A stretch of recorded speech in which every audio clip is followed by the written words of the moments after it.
Hey guys, welcome to Punky's World and our retro wrestling recap. Just getting the other video into editing. Our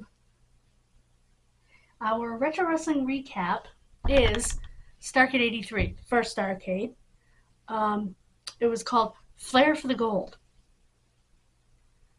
Because Ric Flair was coming back from supposedly a neck injury caused by an attack by Bob Orton Jr. and Dick Slater, working on behalf of Harley Race, who paid them a bounty. I'll explain wrestling bounties to you.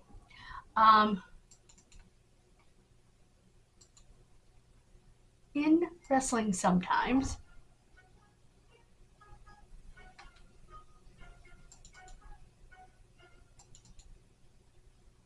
who is that? Let me see if it's anybody I want to talk to. Oh.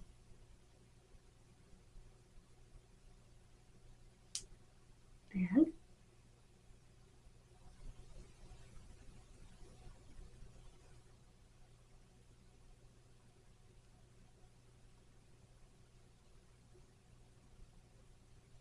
oh, fun. Now they've all got the flu. So let's get this going. Whoops. In wrestling, back in the day, they don't do it anymore. Some heel wrestler would put a bounty, an amount of money, on the head of another wrestler, meaning that if you injured that wrestler and put him out for a while, then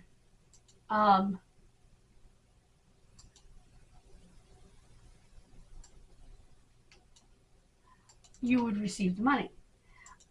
This is mostly in Southern wrestling.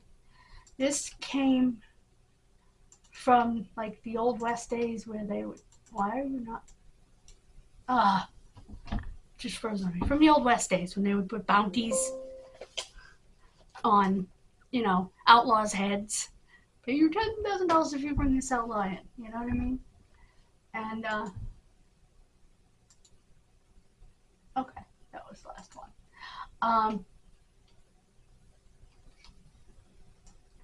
That's sort of a deal, and that's where they got it from, essentially. And like I said, it was more common in Southern wrestling. I'm coming, John.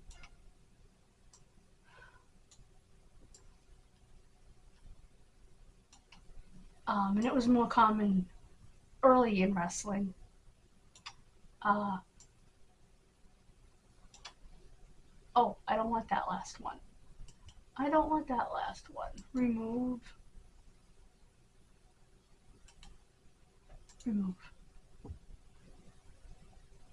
Is this it?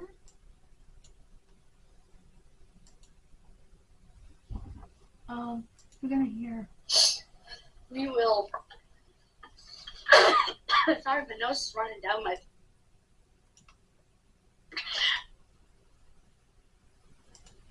I have these weird dreams quite often.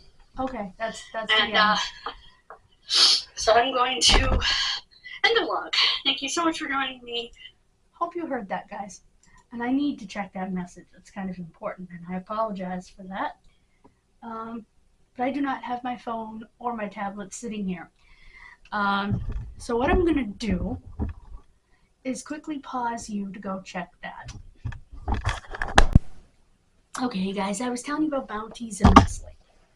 It was a thing back in the early days. So that's where we're starting. It was Greensboro Coliseum in Greensboro, North Carolina, November 24th, 1983. So it was right around Thanksgiving. I'm not sure what day Thanksgiving was that year. My hair is a mess from my hat, sorry. On the call were Bob Caudle and Gordon Soley. There was some lady named Barbara that I have no recollection of that was interviewing fans and a couple of other people.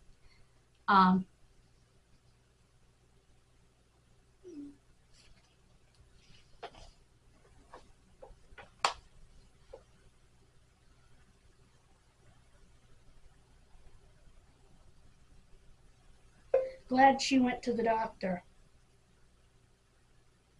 You know they can give you flu meds.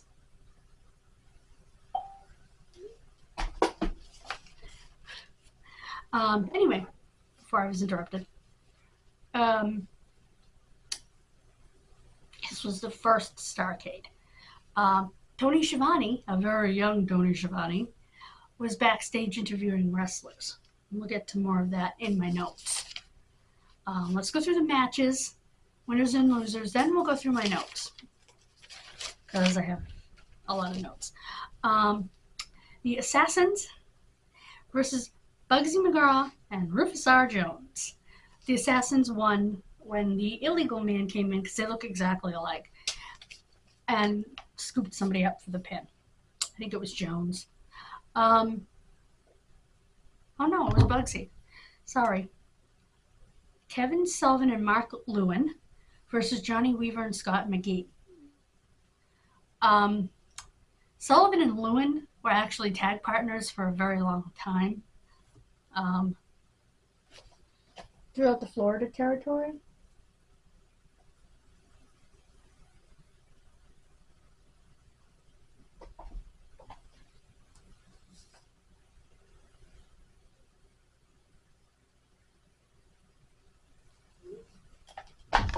Meant for you, girl. So they were a regular team. I guess Mark Lewin had a spike that he used, and he went after Scott McGee with it after the match, I guess. After Lewin and Sullivan won the match, and then I guess Angelo Mosca came out to save him because his son Angelo Jr. had already been attacked by it, and he got it in the arm, whatever. The next match was Abdullah the Butcher versus Carlos Colon. Colon won by DQ when Hugo Savinovich interfered. He jumped in the ring for no known reason. Now, if you know the name Hugo Savinovich, it's because he was part of the WWF/WWE Spanish broadcast team. And there we go.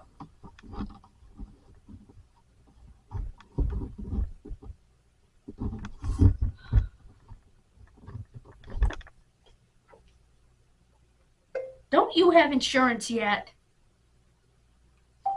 Good grief. Anyway, that match wasn't quite as, it was bloody, but it wasn't quite as gruesome as I thought it was going to be, because their feud in Puerto Rico was gruesome. And the storyline here was that they wouldn't allow the match in Puerto Rico, which is baloney because they had 1 million of them down there. Charlie Brown versus the Great Kabuki for the TV title. I took one look at Charlie Brown in that mask and that long white beard and the long white hair that you could see, and I knew who it was. Couldn't think of the name, so I looked it up. It's the Boogie Woogie Man, Jimmy Valiant. I don't know what caused that.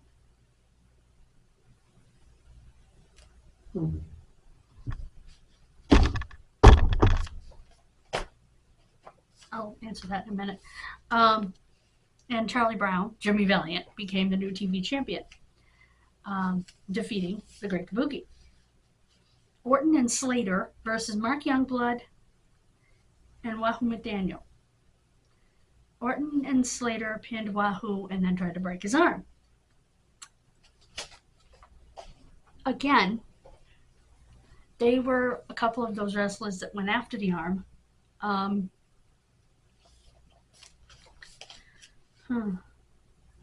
And actually, those two matches were reversed, but I wrote them incorrectly on my card sheet. Then it was Roddy Piper versus Greg Valentine in a dog collar match for the United States Championship. Let me tell you the story behind this match. Jim Crockett asked Roddy Piper to come up with the most brutal match he could think of.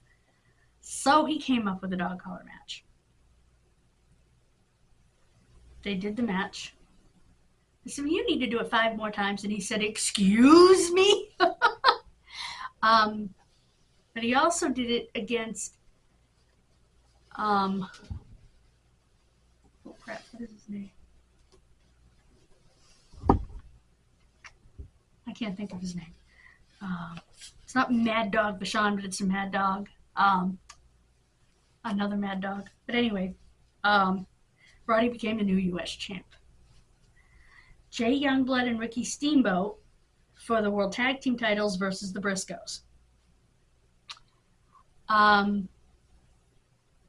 Briscoes were the heels. I figured it would be a match between two babyface teams because typically the Briscoes are babyfaces. Briscoes beat up all the officials afterwards because Steamboat and Youngblood won. Steamboat and Youngblood were a very successful team. They were like 7-time champions. And yes, Mark Youngblood is Jay Youngblood's brother, as is Chris Youngblood. They were actually the sons of wrestler Ricky Romero. But I'll get into Jay's sad life after, his sad passing anyway. And the final match was Ric Flair versus Harley Race for the NWA title in a cage. I didn't even bother to rewatch this match because I know exactly what happened. Flair did a flying body press onto Race over the top of the referee. Race fell over the top of the referee, and he hooked the leg and won. Everybody came in and were holding him on their shoulders. And Beth, whom he was married to at the time, that's Reed and Ashley, aka Charlotte's mother, was helped over the barricade, ran up into the cage, jumped up into his arms, and gave him a kiss. I thought that was one of the most, on his bloody face, I thought that was one of the most moving moments. One of the most real moments in wrestling. Now for my notes. At one point, Tony Schiavone at the very beginning was in the locker room. And he's just talking, you know. And behind him, you see Roddy Piper and Ric Flair having quite a conversation. So it's kind of neat. And I wrote, wow, is Tony young? Johnny Weaver was allegedly a very abusive man. If you watch Lipstick and Dynamite, Piss and Vinegar, the story of the women in wrestling, his ex Penny Banner talks about being beaten by him. And she says a doctor told her that if she hadn't been a wrestler herself and been in the phenomenal condition that she was in, that he would have killed her. So watch that. That is what was said. I know they were married for a very long time. And Angelo Mosca did cut a promo about Mark Lewin and the Spike. It was an excellent promo after saving Scott McGee. As I said, that was SOP for Lewin, standard operating procedure. I guess Mosca Jr. also got it at the time, at one time, because Mosca was, his promo was amazing. It's what promos should be. It had emotion. It was just awesome. He was talking about his son. It really painting a vivid picture, you know. And again, he was referee for the tag title match. There was a special referee for the world title match, and I can't remember who it was. Okay, now, Jay Youngblood. Jay Youngblood was 28 years old at the time of this match. 2 years later, at the age of 30, he was on a tour of Australia. Now, I've heard that he died due to injuries from a match, you know, internal bleeding and stuff. But according to what I read today, he died from hemorrhagic pancreatitis. I looked that up, and apparently if pancreatitis is left to go too long without any kind of treatment, acute pancreatitis, it can turn into hemorrhagic, which means the pancreas itself is actually hemorrhagic bleeding, or other internal areas around it can be bleeding. So yes, he died from internal bleeding, but he died from pancreatitis. People do not survive once it's become hemorrhagic. Very rarely. Thankfully, he was in a coma, so he didn't feel the pain. But he went to the hospital because he was in pain. And I think being a wrestler, he was used to pain. So maybe he went too late.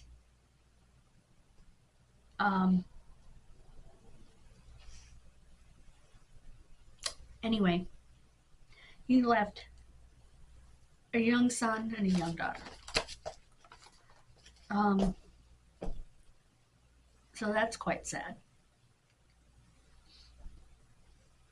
And you know, watching that once again, I was struck by how many of them are dead.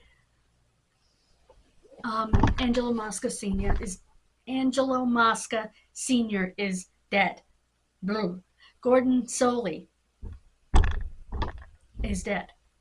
Roddy Piper is dead. Harley Race is dead. Johnny Weaver is dead. Jay Youngblood is dead. Sad.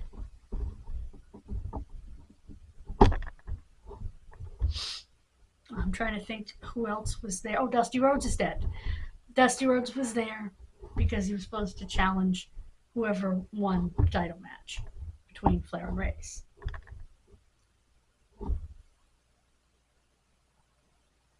So, and Dusty was a two-time champ by then. He finally beat Ric Flair for the title in 1986 for his third and final reign.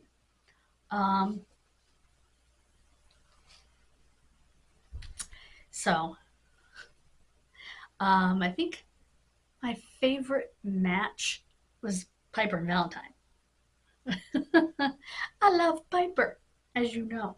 So, yeah, that was my favorite.